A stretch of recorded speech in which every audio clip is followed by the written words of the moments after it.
What should the schools do to make sure that we don't, or we reduce anyway, such incidences of mental health crisis in students? That is a very interesting question. Yeah. Because you have seen that schools are in one way or the other, directly or indirectly, causing these effects among learners. So what should they do? What should they do? How can we support schools to address mental health issues? Yeah.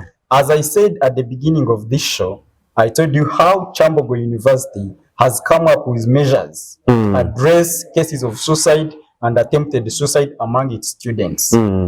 Schools need to incorporate mental health into their curriculum. Let's have time within our schedule, just like we have break time and games time in the evening. Let's also indicate somewhere time where we meet these learners, talk to them about mental health, create awareness. Yeah. If we do that, we incorporate mental health in our curriculum, in schools, at all levels. Because we have seen pupils in primary committing suicide, secondary the same, and it's worse at the university. Let's tell them what they should do. Let them know how they can deal with disorders like anxiety, fears, stress, and depression. And then secondly, we need to also create public awareness among the teachers, among the parents, and among members of the community.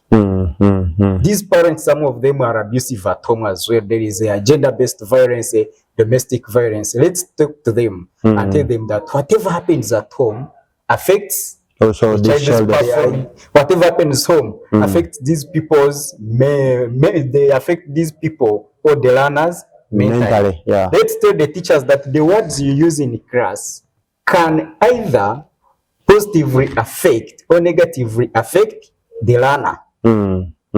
We have learners with special needs. Yeah, they are there. Someone has a hearing impairment. You have to pose a question to the learners. This person doesn't even listen, doesn't put up his hand. Instead of getting close to him and say, Mr. Kasuja, why is your hand not up? Immediately, we can come in with a stick. Immediately came. It's not that this person didn't know the answer. It's not that they don't want to answer, but they didn't hear the question so well because they are having a healthy condition which is hearing impairment. So let's tell our teachers what they should do.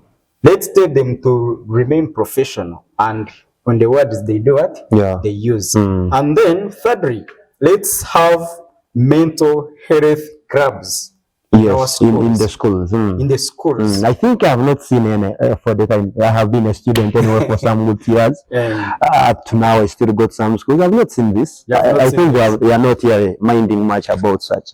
Mental health is real, but many people have not realized it. Yes. In our previous shows, I told you about the stereotyping in mental health, where people still think that it is witchcraft, it is what? Madness. So that's why you're not seeing many associations, many clubs coming up for mental health. But now it is known because you have seen these cases happening in our schools. Then let us start up mental health clubs. And it's this point that I encourage the NGOs, CSOs that deal with the mental health and the government itself. That let's go outside.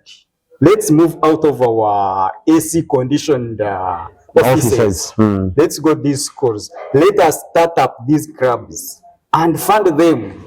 We can leverage on the little resources we have. We go outside there, start up these clubs, support them with the reading materials. Let a pupil, let a student know, if I'm battling depression, what do I need to do?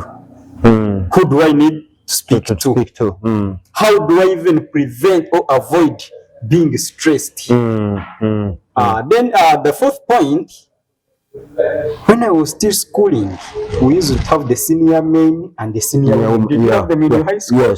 Yes, we had. Then he used to just tell us how to shower, They will tell you how to shower, how to cut your fingernails. We should wash our panties, stockings. We shouldn't put them when they are wet. Those are the things. Those are the things that you are told. Yeah. So can we use the same people?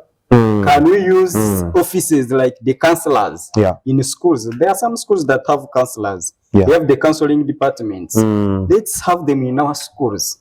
Just like we had the senior men and the senior women. Let's also have the counselors in schools. Or we can empower our senior men and senior women in schools. We empower them with information about mental health.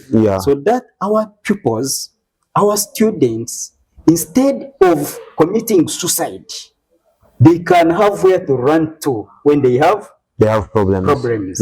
You are stressed, you're depressed, you have anxiety, there is examination pressure, you fear your parent. No, your parent said if you fail, if you get a retake, so and this person gets a retake, and the retake is not the end of life. It's not. But because we lack information, we have not enabled in creating awareness. They end up committing suicide. They end up battling these disorders. But if there are avenues like the counselors I've talked about, this person will not get affected. They will know, I'm experiencing this. Then let me run to a school counselor. Let me call this. There are toll-free numbers for these NGOs, but people don't know about them. Let's also tell them, because some schools have got a call booth. Let the student go there, call that toll-free number, talk to a counselor, and their problem can be solved. And that is the best way we can address mental health crisis in schools, support schools also to address the same crisis. And again, as Haki Show, we do the public awareness. We create awareness about it. So please